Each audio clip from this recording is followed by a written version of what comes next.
आज़ादी बचाओ news channel में सभी दर्शकों का स्वागत है। सब्जी तरकारियों का दाम हुआ 1 रुपया। सरकार या तो निर्यात शुरू करे वरना दे किसान को गांजा लगाने की अनुमति।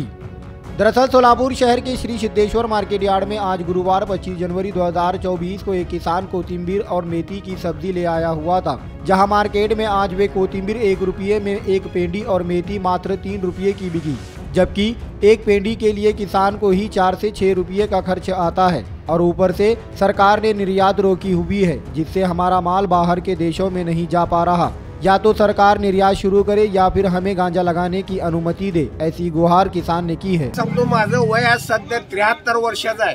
73 वर्षात या 2 वर्षात का शेतीला बेकार दिवस कधी आले नाहीत। ज्या वेळेला मोदी जाईल त्या वेळेला या देशातल्या शेतकऱ्याचा फायदा होणार आहे। तुम्हाला सांगतो सध्याला आज कांदा तर तुम्हाला सांगतो काल 1500चा गेलेला कांदा आज 1000 रुपयाने गेलाय। म्हणजे फुकट खाणाऱ्याचं मतदान त्याला जास्त होतंय, कष्ट करणारा मारा लागला इथं शेतकरी। तुम्हाला सांगतो कष्ट करणारा शेतकरी मारा लागला, खरा कष्ट करणारा शेतकरीला कोण नाहीच। आमचं म्हणणं तसं नाही, फुकट वाटून दे जा, पण आमच्या मालाची कदर कर ना तू। ज्याला लेकरं बाळायची, ज्याला पिशवीत घरला माल नेताय त्याला बाजारपेठेची किंमत कळते। काय आयतं खाणाऱ्याला फुकट करणाऱ्याला काय दर मिळाला आणि काय अवस्था आहे? कोथिंबीरीला दर म्हणजे 1 रुपयाला 1 गड्डीचा भाव सध्या कोथिंबीरीला या मार्केटमध्ये चालू आहे। मार्केटमध्येच म्हणण्यापेक्षा पूर्ण महाराष्ट्राचीच परिस्थिती आहे।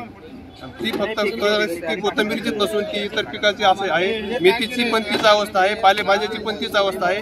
कांद्याच्या बाबतीत म्हणाल तर कांदा जो निर्यात बंदीच्या आधी 45 रुपये किलोनी विकत होता, तो सरकारच्या निर्यात बंदीमुळे आज फक्त 10-12 रुपयांनी विकण्याची वेळ ही शेतकऱ्यावर आलेली आहे।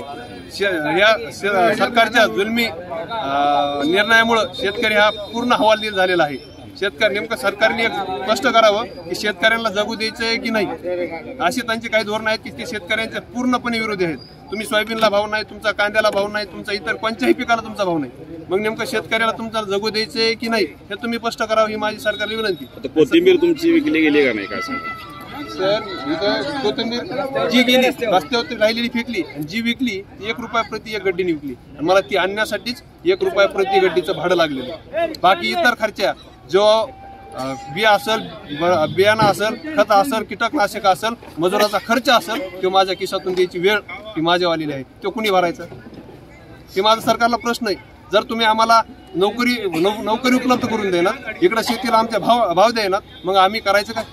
सरकारने आम्हाला क्लिअर सांगावं, आम्हाला नोकरीची कुठं संधी उपलब्ध नाही, मग सरकार मराठ्याला आरक्षण द्यामुळे ते सरकार देत नाही, मग मराठाच हा शेती करणार आहे, मग त्याला त्या शेती करतोय तर त्याच्या मालाला भाव पण हा सरकार देत नाही।